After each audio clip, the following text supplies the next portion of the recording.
Heroes represent the core values of the people who tell their stories. These tales we spin say something about what it is we care about, and who embodies those values. From Gilgamesh to Marvel's Spider-Man to the newest shonen protagonist. Needless to say, we have a bit of an obsession with heroes. So I've created the hero spectrum to explain every type of hero ever. Probably. This categorizes all the types of heroes we see in literature, movies, and other forms of media, into a 9-grid system with 2 axes. Minor spoiler warning ahead.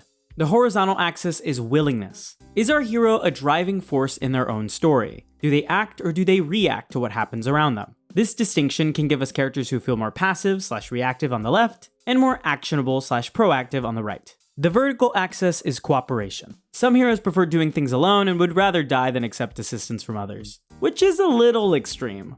To the bottom are heroes that work alone, and the top are heroes who could be in a team or don't mind the occasional crossover episode. As we go through each type and I list examples, keep in mind that many heroes go through arcs that change where they may end up on this chart. They may begin the story as a reluctant hero, but gain the confidence to be a dependable superhero. Where a hero belongs isn't going to be singular or static in many cases. So if you think I miscategorized a hero, they're probably in multiple spaces. Starting at the very top right corner, we have the classical hero. This is the chosen one, the one with a fated destiny and clash with evil. They're selfless, try to do the right thing, and can come across a little plain. There's not too much depth with a hero who only exists in this category. It's very textbook and a basic idea of what makes someone the main character. These heroes can be very ordinary at the start of their stories, but can learn they possess something that uniquely equips them to take on the task at hand. Examples include Harry Potter, Buffy, and Link. To its left, we have the epic hero. This is the hero of legends, the mythical and awe-inspiring characters that are larger than life, typically stemming from nobility or godhood. They have a strong desire to seek out greatness and have the strengths to do so.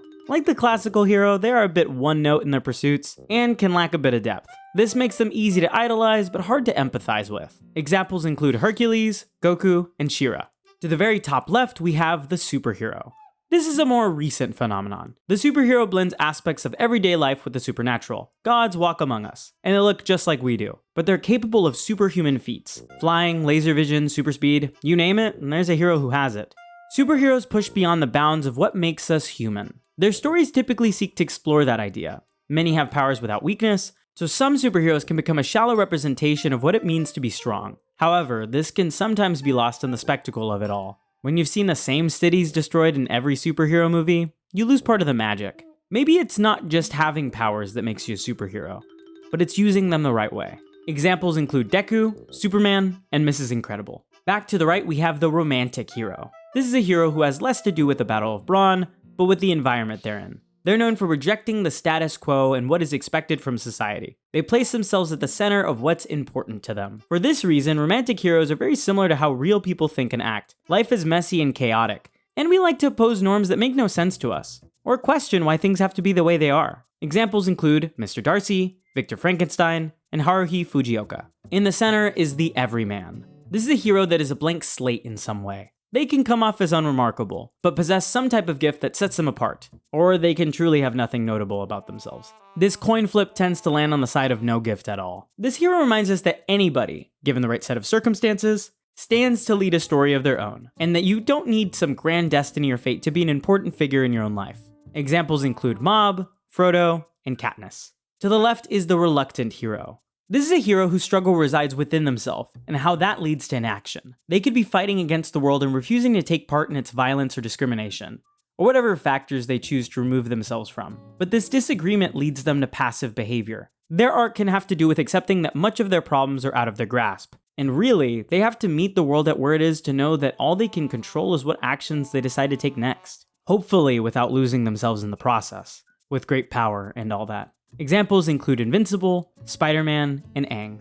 Bottom right is Tragic Hero. This is the hero who normally meets an untimely death at the end of their story, or some other type of ill fate. These heroes usually come with some kind of fatal flaw that leads them down this path. However, they're not a despicable character. In fact, they tend to have many traits that people admire. Sometimes, like the classical romantic, they struggle with some force like fate or the world they may not agree with. And in spite of their position as a hero, their convictions are held until the end, even when it may have been fortuitous to have let them go. Examples include Oedipus, Antigone, and Anakin Skywalker. To the left is the catalyst hero. This type of hero acts more like a beacon to those around them. They normally are a mentor or a teacher of some kind. Like the tragic hero, they too meet an untimely death, sometimes after the story begins or shortly after it starts.